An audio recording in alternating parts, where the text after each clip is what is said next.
semuanya, selamat pagi, siang, sore, malam. Selamat datang lagi di channel aku. Dan video ini untuk teman-teman yang masih galau mau daftar CPNS di pusat atau di daerah ya. Nah, video ini buat kalian. Aku akan jelasin plus minus dari informasi di pusat maupun di daerah. Aku ingetin lagi buat kalian yang belum subscribe channel aku, subscribe dulu channel aku karena aku masih banyak banget tips-tips menarik lainnya seputar CPNS maupun kedinasan. Pastikan kalian subscribe channel aku supaya kalian gak ketinggalan video-video menarik lainnya. Ada juga pembahasan contoh soal untuk persiapan SKD CPNS. Tanpa berlama-lama, kita masuk ke tips yang pertama. Ini aku membandingkan dari kementerian atau juga badannya. Kemudian aku bandingkan juga dengan pemerintah provinsi, pemerintah kota, atau juga dengan pemerintah kabupaten. Nah, di sini di kementerian atau badan itu biasanya anggaran yang diberikan oleh negara itu biasanya lebih banyak. Kenapa lebih banyak? Ya iya, karena yang diurusin satu negara. Dibandingkan dengan pemerintah provinsi, pemerintah kabupaten atau kota, anggarannya ini terbatas. Nah, dia menyesuaikan biasanya dari APBD ataupun pendapatan dari daerah tersebut. Semakin besar pendapatannya, pasti APBD-nya akan lebih besar. Anggarannya akan lebih besar.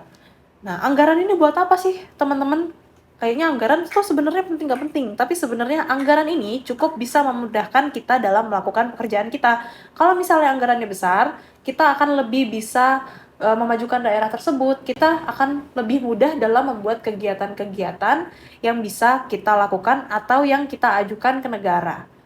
Nah, jadi kalau anggarannya besar, itu akan sangat mempermudah pekerjaan kita. Kalau anggarannya sedikit, kita pasti akan berpikir lebih keras gimana dengan anggaran segini, tapi suatu pekerjaan itu jalan atau jadi gitu ya. Jadi kalau anggaran lebih banyak, itu pasti pekerjaannya akan lebih mudah. Jadi untuk anggaran kementerian atau badan itu lebih punya poin plus. Nah, ini akan berpengaruh pada fasilitasnya. Kalau anggarannya lebih banyak, di sini pasti fasilitasnya akan lebih bagus ya teman-teman. Dibandingkan dengan daerah, kalau anggarannya terbatas, itu pasti diprioritaskan kepada kegiatan-kegiatan yang lebih urgent atau krusial, sehingga fasilitasnya juga pasti akan terbatas. Nah, jadi teman-teman perlu mempertimbangkan anggaran di daerah atau anggaran di kementerian tersebut itu lebih banyak atau enggak. Tapi jangan cuma lihat dari satu sisi aja, ini hanya gambaran secara umum aja ya teman-teman. Dengan fasilitas yang lebih baik, tentunya pekerjaan kita juga akan lebih maksimal, akan lebih mudah. Jadi fasilitas dan anggaran ini cukup berkaitan. Nah, ini juga berkaitan dengan yang satu lagi nih. Nah, kalau misalnya kita punya anggaran lebih, kita pasti bisa melakukan kegiatan itu lebih banyak. Jadi kalau misalnya punya anggaran yang banyak, pasti kegiatan yang dilakukan itu bisa lebih banyak. Nah, kalau kegiatannya lebih banyak, ini efeknya pada pendapatan pribadi. Kalau kegiatan banyak, pasti kita juga akan punya pekerjaan yang lebih banyak. Pendapatan pribadi dan juga ke pekerjaan pribadi.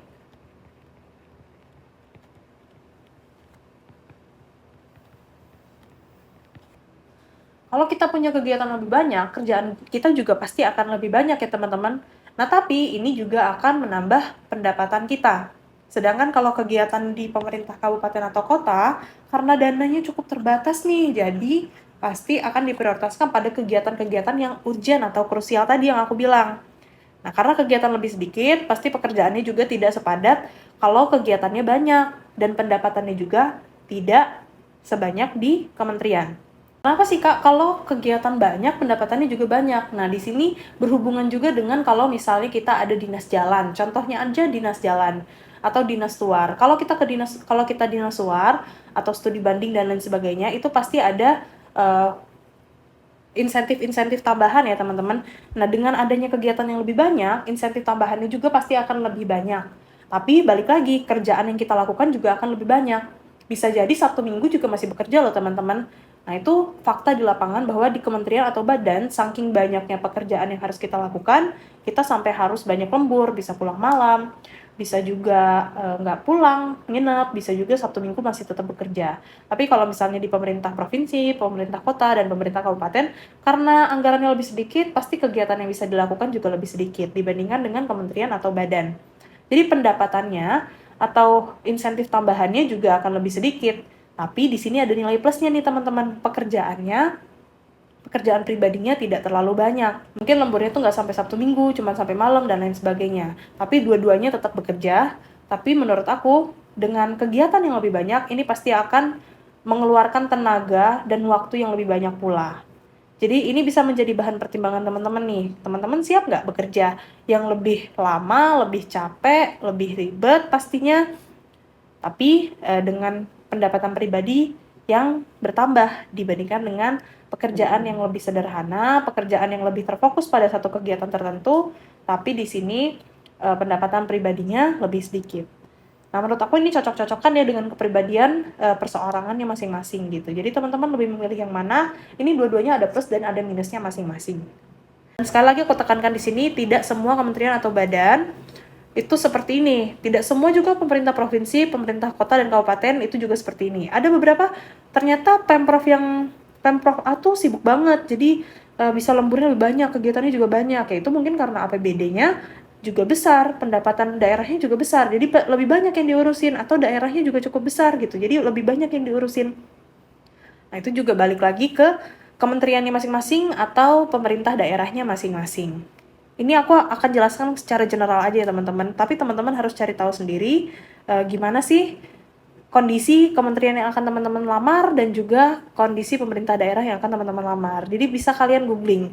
Jadi ini tuh hanya memberikan ide kepada teman-teman apa aja sih yang perlu teman-teman tahu sebelum teman-teman memutuskan untuk daftar di pusat atau daerah ya gitu. Jadi teman-teman bisa cari misalnya anggaran di Kementerian A atau anggaran di pemerintah provinsi A. Nah itu teman-teman bisa bandingkan lebih besar yang mana. Ini pasti kalau anggarannya besar, kegiatannya banyak nih, pasti lebih capek nih kerjanya, banyak lembur nih gitu. Tapi kalau misalnya anggarannya sedikit, kegiatannya cuma terfokus ke satu kegiatan aja, kayaknya aku lebih cocok ke yang anggarannya sedikit deh gitu, karena aku orangnya nggak bisa capek dan lain sebagainya. Kalian bisa mempertimbangkan itu ya. Oke, kita lanjut. Peluang karirnya lebih luas di kementerian. Nah, jelas ya, ini skalanya nasional. Nah, sementara ini skalanya hanya daerah. Hanya di daerah tersebut.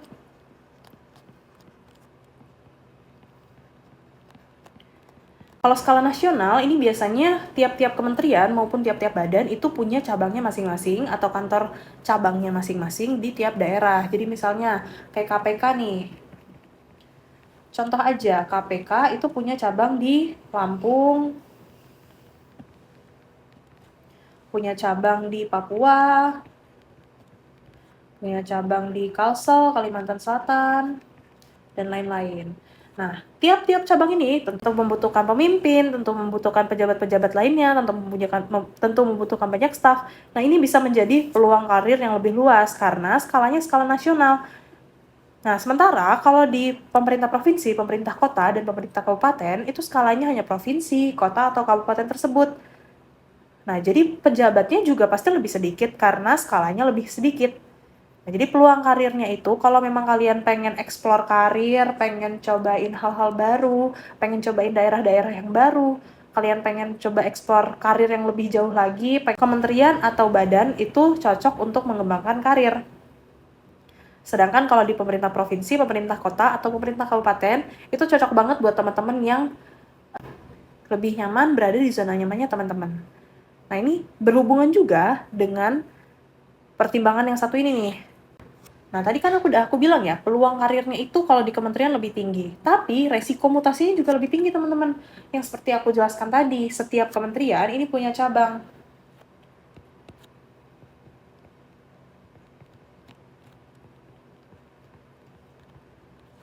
Nah, misalnya ada provinsi baru.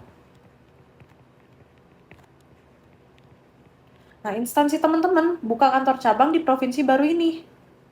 Nah, kalau udah di provinsi baru ini, biasanya ditarik dari siapa? Dari orang-orang yang sudah bekerja di kementerian atau badan tersebut. Nah, jadi bisa aja teman-teman yang tadinya di Jakarta atau di kantor pusat, terus tiba-tiba teman-teman dimutasi di provinsi baru tersebut. Dan ini harus siap. Karena pasti yang namanya PNS itu siap ditempatkan dimanapun, atau siap dimutasi kemanapun. Nah, karena kementerian atau badan ini biasanya skala nasional, jadi teman-teman harus siap untuk dipindahkan ke provinsi manapun, termasuk ke luar negeri. Nah, ada nilai plusnya juga, kementerian atau badan ini, mereka karena skalanya nasional, bisa juga banyak kegiatan-kegiatan di luar negeri, maupun bisa juga mengembangkan karir skala internasional atau luar negeri. Nah, sementara kalau pemerintah provinsi, pemerintah kota, dan pemerintah kabupaten, ini resiko mutasinya sangat rendah, teman-teman. Kalaupun dimutasi, masih di daerah tersebut aja. Jadi nggak terlalu jauh perpindahannya, masih di daerah tersebut. Masih di satu provinsi tersebut, masih di satu pemerintah kota tersebut, dan masih di satu kabupaten tersebut. Sementara kalau kementerian atau badan, karena skalanya nasional, bisa aja dimutasinya ke tempat yang jauh atau provinsi yang baru. Jadi kita punya PR banget nih untuk mengembangkan provinsi tersebut karena provinsinya baru. Kemudian bisa juga dilempar ke luar negeri gitu. Jadi ini balik lagi ke kesiapan teman-teman. Teman-teman siap dimutasi kemana aja, kementerian atau badan ini cocok banget untuk teman-teman. Tapi sekali lagi, kalau teman-teman lebih suka di zona nyaman, lebih baik daftarnya di Pemprov, Pemkot, atau Pemkap. Jadi resiko mutasinya rendah, kalaupun dimutasi masih di daerah tersebut, jadi masih deket-deket aja gitu. Dan ini perlu dipertimbangkan juga ya teman-teman, kalau mutasi itu pasti ada yang diurusin, kayak rumah, tempat tinggal, itu pasti banyak banget ya yang perlu dipertimbangkan dan diurusin, itu kayak tempat tinggal,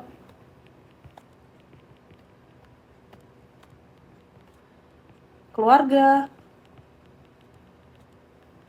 sekolah, kalau misalnya udah punya anak, sekolah anak, dan lain-lain. Jadi sementara kalau resiko mutasinya rendah di sini, ini bisa selalu dekat dengan keluarga.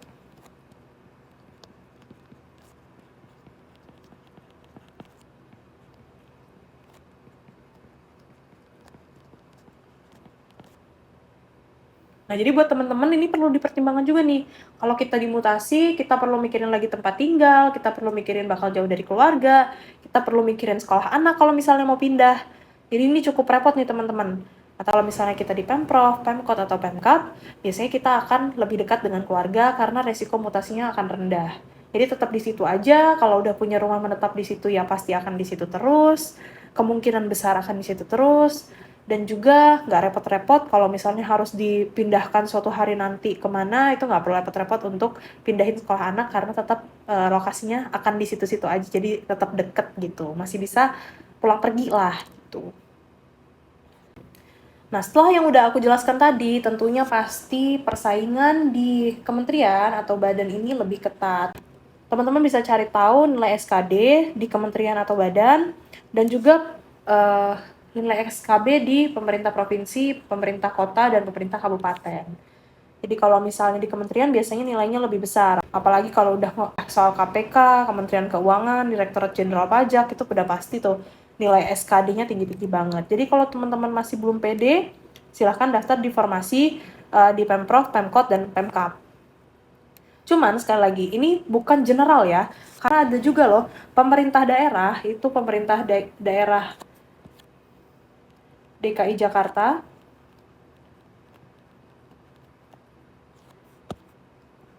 yang sekarang udah bukan jadi ibu kota lagi, cuman aku tetap tulis DKI Jakarta aja ya. Soalnya di daerah DKI Jakarta ini APBD-nya tinggi. Ini udah lebih bisa setara dengan kementerian atau badan. Kenapa? Karena DKI Jakarta APBD-nya tinggi, pendapatan daerahnya tinggi, tentu kegiatannya juga akan lebih banyak, yang diurusin akan lebih banyak, tentu akan diikuti oleh pendapatan yang lebih tinggi.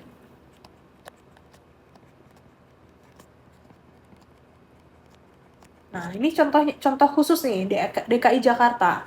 Di APBD-nya tinggi, tentunya kegiatannya banyak, jadi pendapatannya juga pasti tinggi. Nah, apakah persaingannya akan lebih mudah? Enggak juga ya teman-teman. DKI Jakarta ini masuk ke persaingan yang ketat atau persaingan yang sulit gitu. Jadi balik lagi ke masing-masing instansinya gitu. Ini aku jelaskan secara general aja. Jadi teman-teman bisa cari tipsnya. Tetap cari nilai SKD tahun sebelumnya.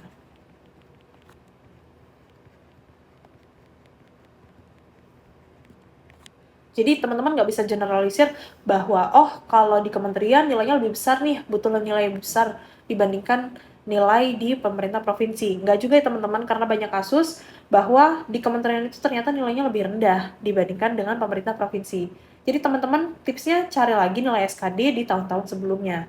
Oke, itu tadi beberapa penjelasan aku buat teman-teman yang masih galau mau pilih formasi PNS di pusat atau formasi PNS di daerah ya. Semuanya balik lagi ke teman-teman. Ini yang aku jelaskan hanya secara general, ada kasus-kasus khusus dan spesial. Jadi teman-teman bisa cari lebih lanjut tentang instansi atau formasi yang akan teman-teman lamar.